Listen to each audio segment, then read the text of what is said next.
High দেখো, আজ বড়ি দিয়ে আলু দিয়ে টমেটো দিয়ে হালকা করে টক করব। গরম পড়ে গেছে, এখন টক খেতে ভাল লাগবে। আলুটা একটু কেটে ভালো করে ধুয়ে ভাপিয়ে নিলাম জলে, আর বড়িটা একটু ভেজে নিলাম।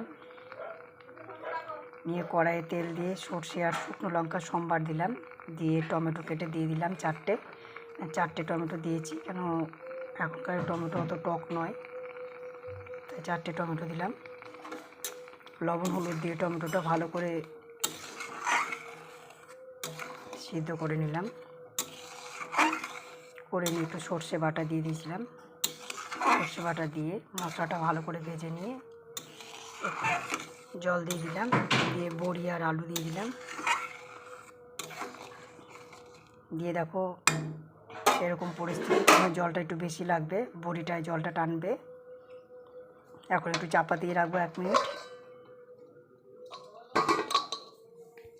দেখো আমার পুটুরানি আমার পাশে খাচ্ছে বসে বসে, কেন এখন তো ধরো কোলে নিতে পারছি না, কাঁধে নিতে পারছি না, যেহেতু রান্না করছি।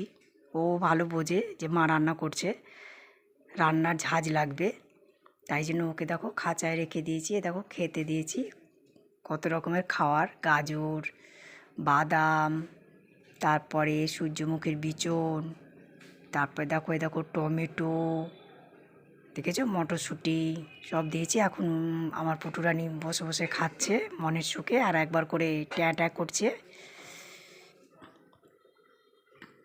পুটু দেখো তোমাকে দেখছে সবাই, পুটুরানুকে সবাই দেখছে। দেখো পুটু,